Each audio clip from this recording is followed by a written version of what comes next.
Here's a look at Sri Lanka's journey towards securing a bailout package of $3 billion from the International Monetary Fund. During the latter part of the COVID-19 pandemic, Sri Lanka was facing a serious crisis due to its depleting foreign reserves. The then Sri Lankan administration decided to impose multiple controls on imports and went on to the extent of completely banning chemical fertilizer imports in 2021. However, none of these efforts were successful. Experts repeatedly pointed out that Sri Lanka must approach the International Monetary Fund for a bailout program. However, the Gotabaya Rajapaksa administration maintained a stance that Sri Lanka was not facing a forex crisis and dismissed those appeals. While Sri Lanka's crisis was worsening by the day, a decision was made on the 18th of January 2022 to settle $500 million worth of sovereign bond with the already low reserves. Proving that this was a very wrong decision, Sri Lanka then went into crisis with a serious shortage of fuel and cooking gas. As the crisis worsened, the people took to the streets against the government, and then government scrambled to find solutions to the brewing issues and eventually obtained fund facilities from India, China and also Bangladesh. Eventually, the then finance minister was compelled to reach a decision to approach the International Monetary Fund. ඉල වශයෙන් අපි මේව කරලා නැහැ. නමුත් අපි ලිඛිතව ඉල්ලලා තියෙනවා උන්ගේ සහයෝගය අපිට දෙන්න කියලා විශේෂඥ දැනුම උපදෙස් බාර ගන්නවද නැද්ද කියන එක මට තනියෙන් කරන්න පුළුවන් කමක් නැහැ.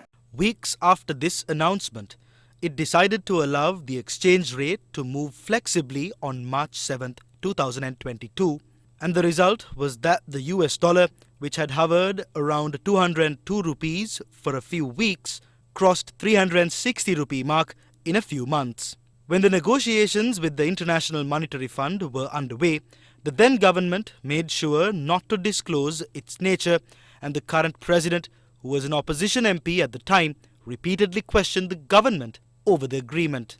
රජයෙන් කිසිම විනිවිදභාවයක් හෝ කැපවීමක් අද වෙනතුරු අපි දැකලා නැහැ. අදාළ දත්ත අපිට ලබා ගැනීමට හෝ ජාත්‍යන්තර මූල්‍ය අරමුදලේ සම්පූර්ණ වාර්තාව පාර්ලිමේන්තු ඉදිරිපත් කිරීමට උන් අපොහොස් වී ඇත. සමා වෙන්න මේ IMF වාර්තාව අපිට තාම සම්පූර්ණයෙන් ඇහිලා නැහැ. ඒගොල්ලෝ කියලා තියෙන එව්වා කියලා. නෑ නෑ අපිට ඇහිලා නැහැ. එහෙනම් අපි අහමු එතන මේ මම දැන් ජනාධිපතිතුමා දැන් හරි යාට එන්න කිව්වොත් අපිට මේ කතා කරලා විශ්ල ගන්න. ඒක ඇහිලා නැහැ. අපි ඒක යවලා තියෙනවා. අපිට ඩ්‍රාෆ්ට් එක එවලා තියෙනවා. ඩ්‍රාෆ්ට් එක අපි අපේ අදහස් එක්ක පිළිගන්නවා ඩ්‍රාෆ්ට් එක ආවා කියලා. මෙතෙක් කල්ක ආවේ නැහැ කියලා. 2 weeks after this meeting, on the 6th of April 2022, Dr. Nandalal Veerasinghe took up the post of Central Bank Governor during what were considered the most challenging times for Sri Lanka.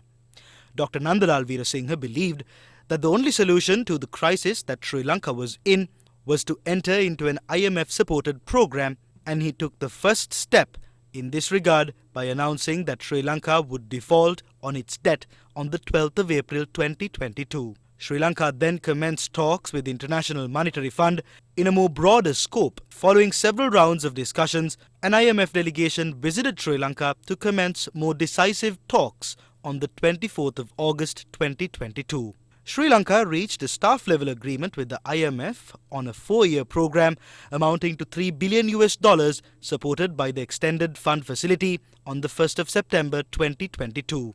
However, in order for the funds to be dispersed, the Executive Board approval of the International Monetary Fund was necessary, and for that purpose, Sri Lanka was expected to reach several targets. These included Sri Lanka's ability to service its debt, introducing cost recovery-based pricing for fuel and electricity, tax amendments, mitigating the impact of the current crisis on the poor and vulnerable, and anti-corruption. Sri Lanka immediately introduced a cost recovery-based pricing for fuel and electricity, and that resulted in an increase in fuel prices and electricity tariffs.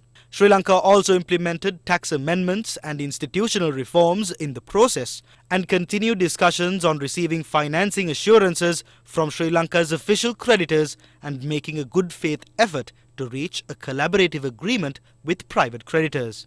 India and the Paris Club offered their assurances. However, as China's initial assurance was not sufficient, the creditor nation later provided a more acceptable assurance on Sri Lanka. Thereafter, the Sri Lankan president addressed an open letter to all creditors, following which the IMF board approved a 48-month extended arrangement under the Extended Fund Facility.